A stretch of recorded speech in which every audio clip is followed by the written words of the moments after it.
Welcome to CAN, Caribbean Affiliate News. My name is Siobhan Gobin. This segment of the news is sponsored by Total Caribbean Network. Here are the stories that we're following today, September 18th, 2013. In Trinidad and Tobago, speaking after the ceremonial opening of the new law term yesterday, Prime Minister Kamala Persad-Bissessar maintained that anyone caught breaking the law will be punished. The Prime Minister said the decriminalization of marijuana is worthy of consideration. However, she said her government does not have a stated position on the issue. And I quote, "Crime is something you want to deal with. Lawlessness or offenses, whether big or small, they constitute a state of lawless. So in that regard, I would respectfully say the Chief Justice would want to give the priorities in the court. Not a problem with that, but for those in law enforcement working with a theory which works, that you pick up everyone and you should be dealing with everyone who is breaking the law." Mrs. Persad-Bissessar said she was heartened to hear some of the suggestions put forward by the Chief Justice, many of which already form part of government's legislative agenda. She says, in fact, right now we have a draft bill on the issue of non-jury trials. It is a very important area. Of course, those with experience at the criminal bar and on the criminal bench will tell you the whole issue with juror tampering, juror intimidation, and so on. A very serious one. And in addition to that, the level of, as one judge put it off the record, the level of common sense or literacy to deal with very complex matters in today's modern world. So in that area, our Chief Justice is really pushing at an open door. Also in the news from Trinidad and Tobago, Chairman of the Board of Caribbean Airlines, Philip Marshall, yesterday presented Finance and the Economy Minister, Larry Huwai, with its proposed new business plan. Huwai, while attending the 27th meeting of the Bureau of the Conference of the Heads of Government of the Caribbean Community, issued a brief statement on the report at Tower D, Office of the Parliament at Port of Spain. He said he was intending to get a preliminary overview, but because of the heads of government meeting, he is only now receiving the report. He said the technocrats in the ministry would receive the document and then a subsequent meeting would be held with the board, after which questions would then be answered on the new business plan. The meeting is expected to be held within the next 2 weeks.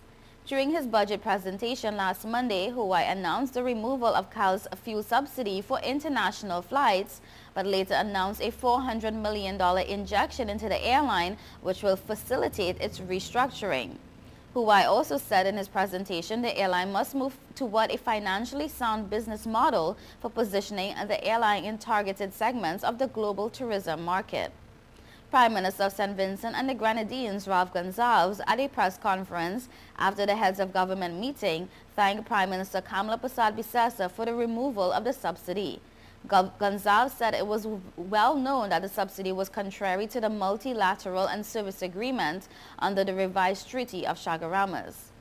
Gonsalves said of the $400 million injection into CAL, and I quote, "Clearly the injection of equity to capitalize an airline would not be a prohibitive subsidy under the multilateral and service agreement under the revised Treaty of Chaguaramas." The leaders of the governments of the Caribbean islands also agreed to the establishment of a transportation commission comprised of member states of TNT, Barbados, St. Vincent and the Grenadines, Suriname and Antigua, Dominica and the Bahamas, all owners of airlines within the region. Security has been beefed up at the maximum security prison in Arouca after reports surfaced that the mysteries of a Latin American drug cartel were planning the escape of alleged drug trafficker Edmund Quincy Monslag.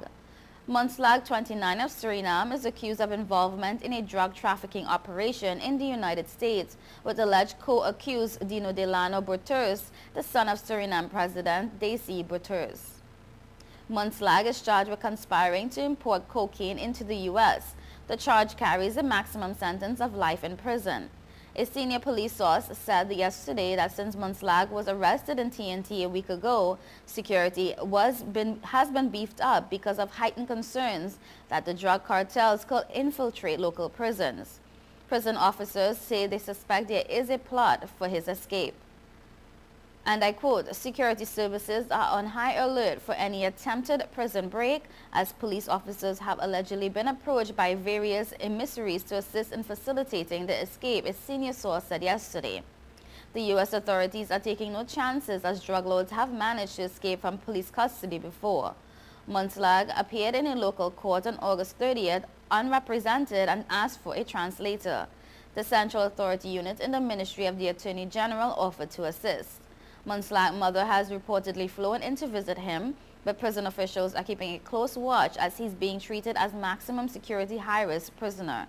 He was arrested by officials assigned to Organized Crime, Narcotics, and Firearm Bureau and the U.S. Drug Enforcement Agency when he landed in Trinidad on August 29th in transit to another country, presumably Latin America.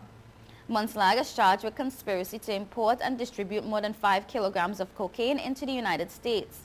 The investigations by the U.S. authority has been the subject of international press reports because of his close links with Bouter's son.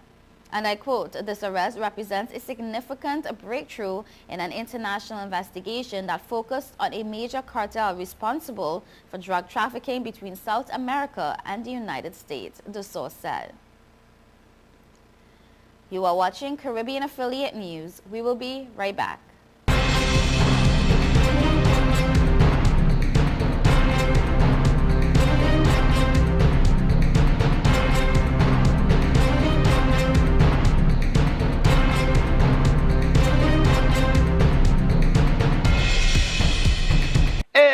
Excuse me, if you see me smiling, that's 'cause I'm chilling on Total Caribbean Network.